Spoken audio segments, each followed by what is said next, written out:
ठ्याक्क 3:31 हाम्रो यात्रा सुरु भइसकेको छ। हामी डाँडा चढ्दैछौँ। हाम्रो निर्मल सर पुरा अफिसियल ड्रेसमा हुनुहुन्छ। बाइक ल्यायो भने चाहिँ यताबाट जाने रहेछ यो बाटोबाट, तर हामी पैदल भएको हुनाले चाहिँ यो खोल्सातिरबाट हामी लाग्छौँ। अब हाम्रो विजय दाई चाहिँ धेरै अल्छी हुन्छ, लेजी गाइज। सर्टकट छ, सर्टकट बाटो दाइ, सर्टकट। त्यो सर्टकट बाटो हामीहरू यताबाट खोल्सा यो द्वन्द्वकालमा माओवादीहरू हिँडेको र सेनाहरू हिँडे जस्तै हामी पनि चाहिँ बिचबिचमा रोक्नलाई, थाक्यो भने बस्नलाई बनाइएको यो पिपल चौक जस्तो चाहिँ टोयलेट बाथरुम पनि बनाएको छ गाउँपालिका। हजुर, यो गाउँपालिकाले बनाइदिएको रहेछ। साथीहरू कोही थाक्यो भने चाहिँ टक्क उम्बिनबाट डाँडाबाट सङ्कलन गर्नलाई यस्तो एउटा हाउस जस्तो बनाइन्थ्यो। अब यहाँबाट चाहिँ सिँचाइ गर्नलाई पनि युज हुने भयो। अब सङ्कलन गरेर विभिन्न प्रयोग गर्न सकिन्छ। अहिले चाहिँ पाइप विस्तार गरेर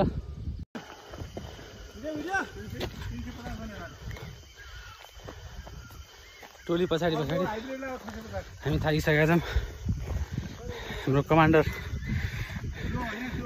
उहाँ निर्मल हामी रेस्ट गरिरहेछौँ। त्यो विजय दाई पनि यहाँ हुनुहुन्छ। हाम्रो टोलीहरू यहाँ छन् सबैजना। उहाँ दाइले चाहिँ हामीलाई सब सिकाउँदै हुनुहुन्छ। यहाँ त्यो वडाकारले स्वास्थ्य भवन भन्नुहुन्छ। रमाइलो यात्रा छ, हेरौँ कति टाइम लाग्छ। हाम्रो सर जोसिँदै हुनुहुन्छ माथि माथि, निर्मल अघि सर पछि हाम्रो यहाँको लोकल गाइड एकजना दाइ अझै अगाडि अनि गाइड माथि हुनुहुन्छ। यो अल्छी गोठालो यहाँ हुनुहुन्छ। लिडर यहाँ उहाँकै कमान्डिङमा। गुफा आयो गुफा आयो। यहीँबाट आउनु, पत्थर काला पत्थर काला बन्जारा।